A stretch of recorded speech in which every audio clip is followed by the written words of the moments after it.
Let's see if I can do this in one take. I've never done a walkthrough of the orchard before.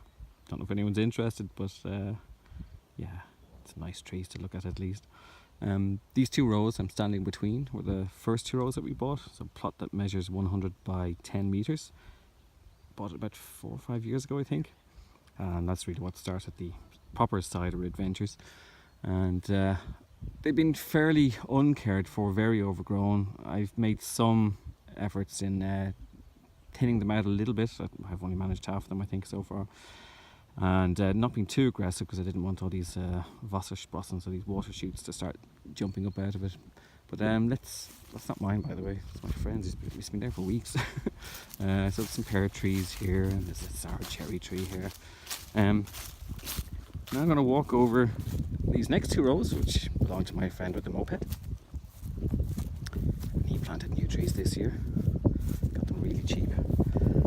And then we're over to the second plot that we bought at the beginning of this year. That seems so long ago. So there's 4 rows, again 100 meters long, and this time 20 meters wide. I'm just going to walk down through the middle, so the 2 rows on each side. We've got basically the same varieties as were on our original plot.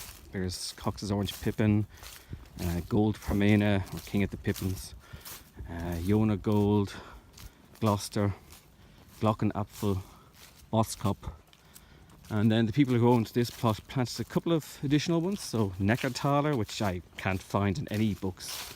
I think it's Winterrambour. And yeah, what else was planted? Oh yeah, Gold Parmena, already mentioned. Brettacher, a few old sorts, and then some newer ones like Goro and whatnot, which don't taste very nice, I have to say. But most of the trees are planted in 1958, so it's pretty much the same types of trees. They were obviously in favour at the time. This is what the farmers around here then made their Apfelmust out of. And this year I planted some new trees, so some classic English bittersweets. I got 3 Dabanet trees, and an Ashmead's Kernel, and a Harry Masters Jersey. Because one thing that these apples are all seem to be lacking is tannins. So traditionally around here they would put pears, so mushed being a peri pears, into the cider. So maybe 1 bucket per fass, so per barrel. And yeah, that would add a bit of tannins. But I want to do the real thing and get some kind of more classic bittersweets into the orchard, as well as diversifying it a bit. So you can see some of these trees are, yeah, really still not cared for. So this early year I managed to cut back maybe 1/3 of the trees on this part of the orchard. But yeah, come January, February, I'm gonna really dig into it. But that takes us to the end of this our plot. What's been vexing my mind for the past week or so is this plot behind us, which is for sale at the moment. It's been for sale for a while. My friend with the moped there wanted to buy it. He's decided not to for various reasons. But here there are 6 rows of trees, also 100-meter long rows. I don't know how many trees are in there, but they have not been cared for a long time. The fruit just lies there. The people who own it live quite a distance away. I guess the parents were here and it was theirs, so they don't care for it. So it's available for a pretty good price, I think. But given that I know now how much work that is,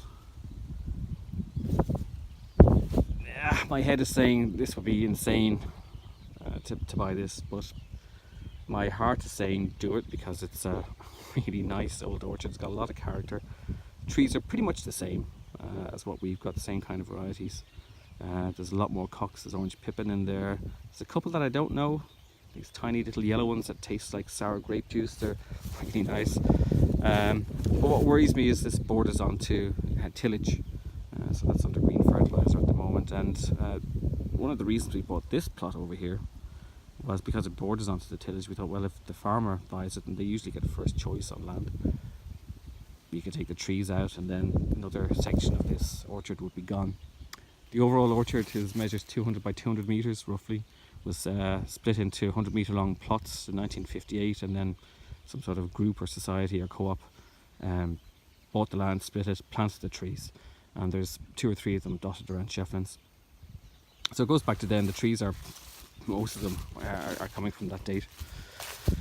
So yeah, if we took this, trees are in considerably, well, worse condition. They're much more overgrown.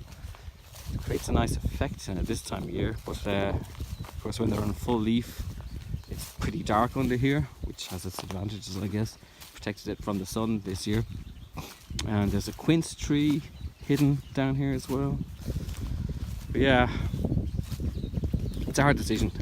So my wife says buy it and just leave it. It's a habitat. You can hear the birds. The birds love this part of the orchard.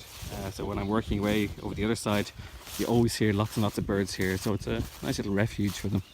But if we did buy it and wanted to work it, I'd probably cut out every second tree, or perhaps even take out an entire row and plant new with varieties that I want for the cider. Yeah, that's the decision that has to be made this weekend. Oh, and there's 2 giant cherry trees down at the very end. I guess more and more tempting as I walk through. So let's see. By the time this is posted, I've probably made the decision.